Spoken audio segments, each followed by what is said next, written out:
District Labour Council, Patti Dalton. Thank you. Well, it's a great day for a revolution, I think. And I'm in high spirits. I was at a conference in Toronto over the weekend, and I heard students from the Quebec student movement speak. And aren't they just rocking in Quebec?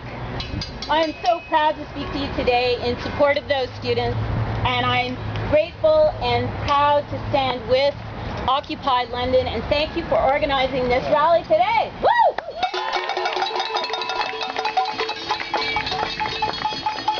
It's a historic time in Canada. As a teacher and activist and labor leader, I'm absolutely exhilarated with the amazing and ongoing fight back of the Quebec students. Public education is a right, and as a secondary school teacher, I know far too many students who cannot afford to go to post-secondary. And it's shameful. I say shame. Shame.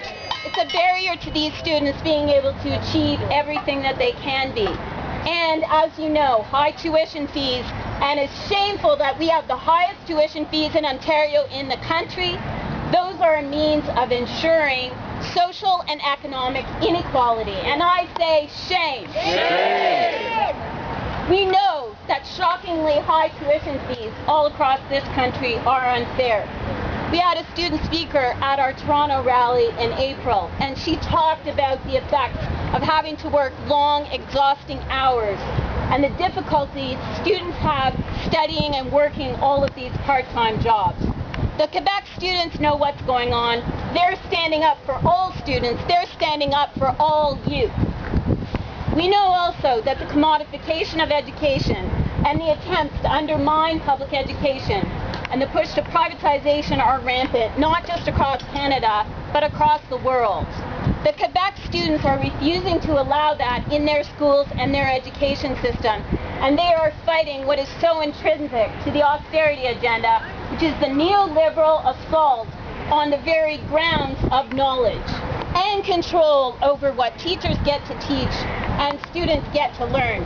And I'd like to share a story from a conference I was at about a year ago in Montreal, at which there was a union leader from a teacher union in Los Angeles. And this is shameful, you probably won't believe it. But in addition to other attacks on their union and attempts to break their union, those teachers are compelled every single day to teach from scripts in their classrooms. Talk about the ultimate form of control over teaching and knowledge.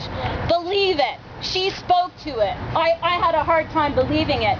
But you know that if they can do it there, they can do it here. And that's where they're headed.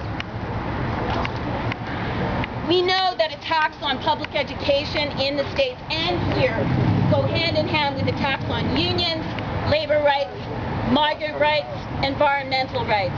And you know that the 1% that Occupy has fought so brilliantly is promoting the austerity agenda all over the world and attempting to destroy the social and labor gains that were hard-won by decades of struggle in Canada and all over the world. And again, the Quebec student movement, they know what's going on. They're fighting it. And look what's happening in Canada right now. Look at what happened at the G20 summit. The massive violations of human rights. Yes, that was shameful. And I say shame. Let's make sure that hear us. I say shame. And let's not forget, the Occupy movement here and all over the world were taken out violently because they were such a threat to the austerity agenda and the 1%. And I want to remind people that our mayor, Joe Fontana, claimed that he was going to negotiate with Occupy London. And then, remember, we had that huge rally in support. We had hundreds of people here. We thought, and you'll remember this, Anthony, and our OFL president, Sid Ryan, was here that night in support and speaking to how important the Occupy struggle was and how important civil disobedience was. We never dreamed what would happen that night, which was that the police came in with a classic violent shock and awe technique. And that's a shame. That is shameful. Shame. Look at the omnibus bill. and the concentration of power in the omnibus bill. Unbelievable. It's a total attack on democratic rights, on labor rights, on migrant workers. It's a trashing of EI benefits. It's a trashing of environmental protections. Oh, and increased control and surveillance of activists. The repeated attacks also on collective bargaining process. Friends, sisters and brothers, our federal and provincial governments are breaking the law. Let's be clear about it. Collective bargaining is enshrined in the Constitution. This is nonsense. They want to destroy social and labor rights, and they're attacking democracy. This is so dangerous. We have to stand up. We have to fight back. We have to work in solidarity with the Quebec student movement. And they know, like I said, they know it's a broader struggle, and look at how they're fighting back against police brutality. And wow, Bill 78, another piece of oppression, has that ever backfired on the Charest government? Absolutely.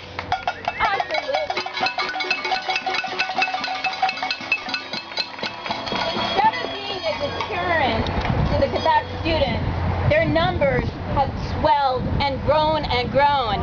And I see a lot of people with the pots and pans here today. And it's just been absolutely incredible what's happened. People have just thronged onto streets. They have the pots and pans protest every night. And there was a young lawyer who's part of the student movement speaking. And she said in her neighborhood she never thought that they would get it going. The first night they went out, she thought there'd be maybe half a dozen people there.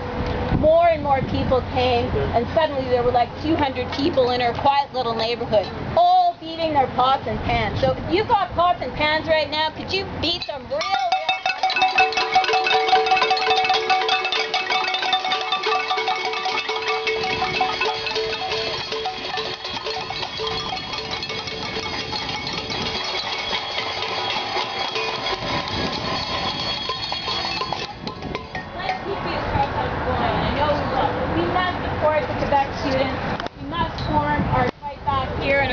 country. We must continue to fight government oppression of every kind. We must defend the right to protest and send a clear message to the cops who are here today. And we must fight, and we will, for a better future for everyone. I feel the fire igniting. I feel the 99% rising up, and I feel such a sense of hope and optimism from the Quebec students. And of course, this is a rally.